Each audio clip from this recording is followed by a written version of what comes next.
CNN has done it. They have exceeded my expectations. This brilliant man here, Don Lemons. I briefly turned on the news tonight. I was eating some oatmeal before bed. And I turned on the news.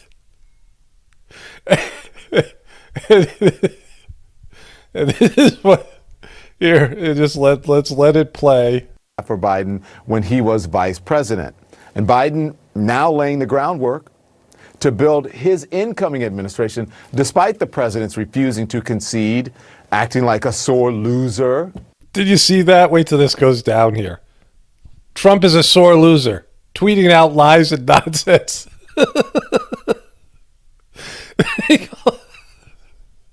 Trump is a sore loser. Putting up roadblocks, tweeting lies, tweeting nonsense, tweeting misinformation. I watched something from CNN today, and I'm putting up that video right now. It's uploading. And I couldn't put my finger on what happened. Now I know. It's like they've turned into children over there. Like something's happened. I don't know. There's a water problem. But they've become, I don't know, sixth graders? Is this what we're looking at? Trump is a sore loser, tweeting out lies and nonsense. And they put this on the, whatever they call it, the ticker down there, right? Let's watch that again. The groundwork to build his incoming administration, despite the president's refusing to concede, acting like a sore loser, putting up roadblocks, tweeting lies, tweeting nonsense, tweeting misinformation, trying to stand in the way of Biden's successful transition to becoming the 46th president of the United States. So maybe he's not aware of this. Maybe he's not keeping up to date on my videos. But I covered Joe Biden was asked this question, and he said nothing Trump is doing is blocking his transition team. He's already named his chief of staff. And again, this is far from over. But this guy, Trump is a sore loser, tweeting out lies and nonsense. They've hit a new low. This is supposed to be a news program. Joe Biden is the 46th president of the United States. Donald Trump is a one-term president. Yeah, but he's not yet, because all he has is the projection, right? They have projected him as the winner.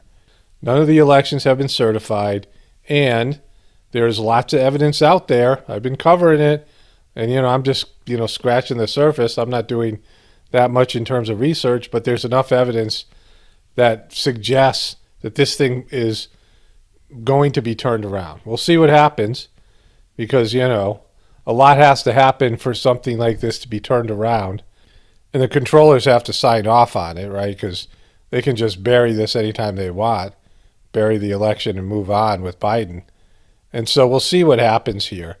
But it looks like, and these guys, I think, are getting a little antsy and nervous over there because Trump's a sore loser. He was kicked out of office. Americans voted him out, but he doesn't want to leave. He's going to have to leave. We are all about reporting on the Biden transition here as it unfolds. No, you're not. You guys are there's going to be a void. Like, this is what's happening here. There's a void now because they might lose Trump, and, they're kicking the COVID thing back in, and, what are they going to do when Trump is gone? Like, they can't live without Trump. Everything is going to feel empty in their lives. Get me wrong. But we also believe in facts first here. And Trump's You mean like Trump's a sore loser? Like that kind of a fact? Or that he's tweeting out lies and nonsense? Are those the kind of facts CNN likes to report on? Selfish, unpresidential behavior is getting in the way of the nation's choice for its future. Your choice for the future of this nation. His behavior is getting in the way. He is putting up a roadblock to that. And so we have no other choice. We have to expose it here for what it is. And, what do you think is going to happen? What is going to happen after you expose Donald Trump for what he is? What is going to happen? You think you're making a difference? You think you have influence over what's happening? I mean, I talk about that all the time. People say, why don't you cover this? Why don't you talk about this? Everyone needs to know about this. And what's going to happen after that? There's no change. Everything is going to go in a way it's supposed to go, right? Everything's like automatic now. There's no change. There's no intervention. What can your audience do that you can't do? Your audience can make Trump concede? Like, what are you thinking about here? This is nothing other than a plot to cheat democracy. Fact number one, okay? Joe Biden has widened his lead over Trump in the popular vote by more than 5 million ballots. And none of those are fake.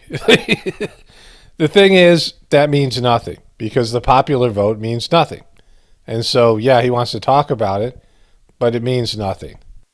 In the popular vote, he's way more popular than Trump. Yeah, and we're all in high school. Joe Biden's going to be prom king or something like that.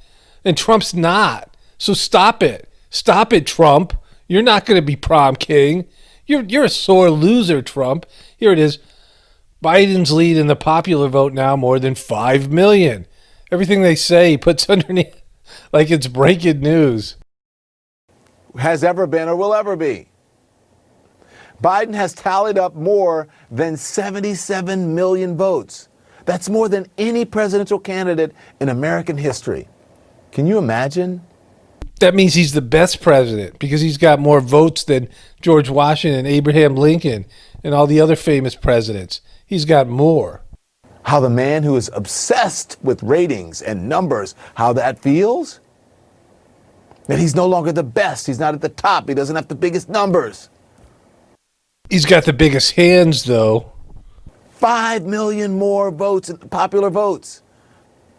In this country, where people don't even vote in the numbers they're supposed to, 5 million more people showed up in a pandemic and voted for Joe Biden. Do another 10 minutes on this 5 million vote thing. It's fascinating. Let's go back to the sore loser part, though, because I think you're losing track of your important points. Not Donald Trump. Not Donald Trump. He didn't do it. Alec Baldwin, where are you? Donald Trump didn't do it. It was Joe Biden. 5 million extra votes.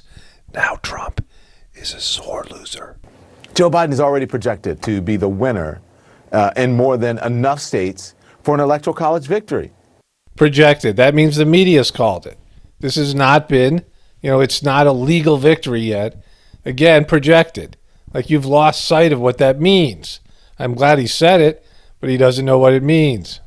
And leads in enough states to equal the president's 2016 electoral vote margin, which he has spent the last 4 years calling a landslide. That's his words. So now his words are coming back. So if Joe Biden wins by close to the number that Trump won by in 16, according to Donald Trump, it's a landslide.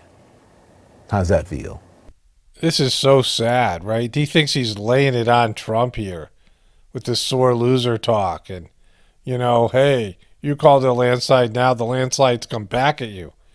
Like this is like he's somehow getting him and with his tremendous wit and his barbs and World leaders know that. More and more are reaching out to offer their congratulations to Biden's victory. Britain's Prime Minister Boris Johnson talking in the House of Commons about the incoming president. And notice how he refers to President Trump. Listen to this. I had and have a good relationship with the previous president. I do not resile from that. This is the duty of all British Prime Ministers to have a good relationship with the White House. But I'm delighted to find the many areas in which the incoming Biden-Harris administration is able to make common cause with us. Curious that 3 particular world leaders have yet to acknowledge Biden's election. Who are they? Who is it? Tell me who it is. The whispering is getting to me.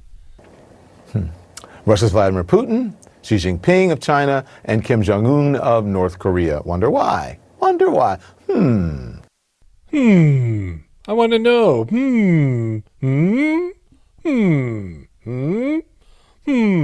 Are they sore losers too?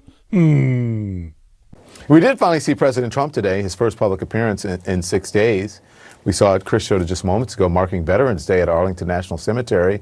At the same time, the president-elect was attending a ceremony in Philadelphia. Other than Where he stole the election from. The election stealing capital of the world. Other than that, Trump's been mostly invisible. Remember, he was hiding in a basement. Remember those? Hiding in a basement. Where's he been? Trump's mostly invisible, huddling with advisors to plot path forward using baseless claims of voter fraud. He's been trying to figure out, obviously, how to cling to power. Listen to Kayleigh McEnany, who is now Trump's White House press secretary, and how she talked about this kind of thing when the tables were turned. You have people out there calling for recounts that are unsubstantiated based on no evidence. This was a legitimate election, and no one should question the fact that Donald Trump is the president-elect. God, look how much we have aged. That was Yes, we've aged so much. Well, she has. on this show. No one should question that. But now, you know. And no one did then. No one did. People didn't like it. There were some people out there saying, not my president. But it wasn't Barack Obama who was refusing to concede. Hillary Clinton even conceded. Even Hillary conceded. Like, she would never concede anything, but she did. And Barack Obama conceded, even though, you know, he had his second term and he had to leave anyway. He conceded. They all conceded. They're the party of conceding. All the Democrats conceded. Kennedy came out of his grave and conceded. I shouldn't say Barack Obama conceding, but welcoming him into the White House. It's too late. We already crapped on you for that. No takesy backsies. No sore losers. Doing a proper transition. Hillary Clinton even conceded. He had already been to the White House by now, graciously hosted by the Obamas. One source telling my colleague Gloria Borger what President Trump really cares about, besides power, well, money, right? And it's not the GOP enablers and their future. He's trying to figure out how he can commercialize, monetize, this is the truth, monetize this situation. It's the truth. They believe in facts at CNN, most trusted news network. He knows it's the truth. It's the truth. Donald Trump's a sore loser. That's the truth. He's spreading lies and misinformation and nonsense. Nonsense, I tells you. You know, they've age regressed. Internally, they've age regressed at CNN. Tune it in. Like, tune into it. Fox News is having an identity crisis since they bailed on Trump and are hemorrhaging their viewers. But CNN and MSNBC, it's like they've lost their compass with Trump. And now they're just like age regressing. They're all 13-year-old kids over there. And don't get me wrong, I love it. Keep it coming.